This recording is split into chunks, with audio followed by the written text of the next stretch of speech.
10 sets of teammates who hated each other. John Terry and Wayne Bridge. Now, you don't need to be a sports psychologist to work out why Wayne Bridge wasn't too fond of John Terry. Bridge dated a woman called Vanessa Perencel for 5 years during his time at Chelsea. The relationship ended when the left-back moved to Manchester City in 2009, but the pair remained in touch as they had a son together. At that point, Terry allegedly had an affair with Perencel. He tried to keep the story secret by taking out a super injunction, but this was overturned by a judge, and British newspapers were free to spill the beans. Bridge and Terry were England teammates, but the left-back decided to retire from international duty once the alleged affair became public. When the two men next came face-to-face before a Chelsea vs Man City game, Bridge refused to shake Terry's hand. Mauro Icardi and Maxi Lopez. A woman was also at the heart of the dispute between Mauro Icardi and Maxi Lopez, who played together at Sampdoria in the 2012-13 season. Lopez was married to Wanda Nara, and the couple had 3 sons together. He became friends with Icardi, a fellow Argentine. Lopez helped him feel settled in Italy, and the pair even went on holiday together. Little did he know that Icardi was having an affair with his wife. When Lopez found out, he broke off his relationships with Nara and Icardi. Unsurprisingly, the public sided with Lopez. Icardi has only played 8 times for Argentina, and it's been suggested that his betrayal of his former friend is one of the main reasons why he's been overlooked. Lopez is close with Lionel Messi, so that'd make sense. Icardi and Nara are now married and have 2 daughters together. Teddy Sheringham and Andy Cole. Teddy Sheringham and Andy Cole's feud dates back to 1995. Cole was about to come on for Sheringham to make his England debut against Uruguay. "I was so nervous, it was frightening," he remembered years later. Cole expected Sheringham to wish him good luck or shake his hand, but his future Manchester United teammate simply ignored him. Cole never forgave him. The strike pair spent 4 years together at Old Trafford. They won 3 Premier League titles, an FA Cup and the Champions League in the same side. Yet Cole and Sheringham never said a word to each other. Roy Keane once had to break up a fight between them in the tunnel, before Keane went for Sheringham himself. Things got so bad that Cole said he'd rather have a chat with Neil Ruddock, the man who broke his leg, than Sheringham. Kolo Toure and William Gallas. Kolo Toure and William Gallas played together at centre-back for Arsenal for 3 years. The hostility between them got so bad that they refused to talk to each other on the pitch. Gallas alienated many of his teammates with his bizarre reaction to a 2-2 draw with Birmingham in 2008. Arsenal conceded a late goal, and the Frenchman sat alone in the centre circle after the final whistle. Gallas was then stripped of the captaincy the following season after publicly questioning the bravery of his colleagues. Toure wasn't impressed with his fellow defender's behaviour. The rift only got bigger when Gallas had a go at Toure after a 0-0 draw with Aston Villa. By then, Toure already knew the situation couldn't continue.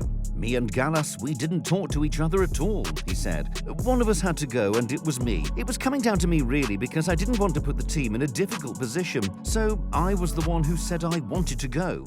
Zlatan Ibrahimovic and andguchi Onyewu. Zlatan Ibrahimovic is a big personality who has quite a high opinion of himself. One man who didn't warm to Zlatan was andguchi Onyewu, who played alongside the Swede at AC Milan. In fact, that's probably an understatement. The two once came to blows after a training ground incident. Onyewu was on the end of a dangerous tackle from Ibrahimovic. Some players wouldn't be brave enough to confront the 6'5" striker who's a black belt in Taekwondo. Onyewu didn't care about that. He laid into Zlatan, who was left with a broken rib after the brawl. AC Milan insisted the pair patched it up afterwards, but Onyewu still left the club at the end of the season. Mathieu Valbuena and Karim Benzema. Karim Benzema is closing in on 100 appearances for France. If it wasn't for his long-running dispute with Mathieu Valbuena, he'd have reached a century of caps a while ago. In November 2015, Benzema was arrested for allegedly blackmailing Valbuena over the recording of a sex tape which supposedly featured the attacking midfielder. The French Football Federation soon suspended Benzema from the national team, and the striker missed the 2018 World Cup as the high-profile case rumbled on. The incident didn't help Valbuena either. He last played for Les Bleus in 2015 before the scandal came to light. In 2021, Benzema was found guilty of conspiring to blackmail his former France teammate. The Real Madrid striker was given a 1-year suspended sentence and handed a €750,000 fine. Craig Bellamy and John-Arne Riise. Throughout his career, Craig Bellamy was known to be a difficult character. The fiery Welshman often fell out with teammates, but the animosity between him and John-Arne Riise reached new heights. Ahead of a Champions League tie against Barcelona in 2007, Rafa Benitez took his Liverpool team away for some warm weather training. The players were supposed to be in a relaxed mood. Not Bellamy. After an argument which started when Riise refused to sing karaoke, Bellamy attacked the Norwegian with a golf club. He tried to hit my shins, which would have ended my career, but I managed to pull my leg away in time, Riise remembered. Curiously, Bellamy and Riise were the two players who scored as Liverpool beat Barca 2-1. After his goal, Bellamy celebrated by swinging an imaginary golf club. Jens Lehmann and Oliver Kahn. Now, when you think about it, it's surprising that goalkeepers don't fall out more often. Jens Lehmann and Oliver Kahn were both competing to be Germany's #1. A little bit of tension was inevitable. To be fair, these two took it beyond a little bit of tension. Both wanted what was best for Germany, but there was genuine animosity between them. Lehmann first became Kahn's understudy in 1998. 5 years later, the Arsenal goalkeeper stated publicly that he should be Germany's first-choice shot stopper. Things quickly got personal. Lehmann poked fun at Kahn after he had an affair with a 21-year-old barmaid while his wife was pregnant. A few years later, Kahn mocked Lehmann for losing his place to Manuel Almunia at Arsenal. Lehmann is constantly provoking and he's been doing it for years, Kahn said in 2004. The situation is escalating and has to be resolved. It never really was. Romario and Edmundo. When two strikers have great on-field chemistry, it's easy to assume they're also close off the pitch. That wasn't true for Romario and Edmundo, who somehow managed to develop an excellent strike partnership despite their mutual dislike. The duo played together for Vasco da Gama and the Brazil national team. They both starred as Vasco beat Manchester United in the Club World Cup in 2000. Look away now, Gary Neville.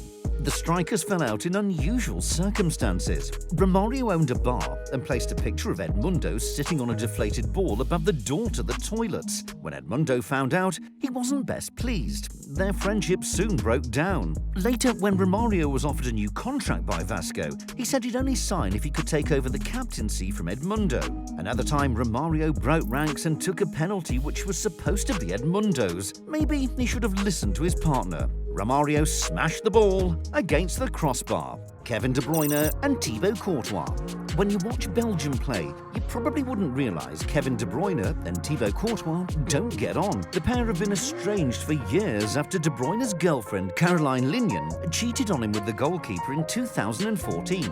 Lehmann insisted it only happened because De Bruyne had cheated on her previously. Either way, the midfielder was angry with Courtois. They still haven't patched things up 8 years later. Although I still can't believe what Courtois' done, we continue to work together professionally, De Bruyne wrote in his autobiography. Still, it must have felt particularly sweet for KDB when he scored a penalty against Courtois in the Champions League in 2020.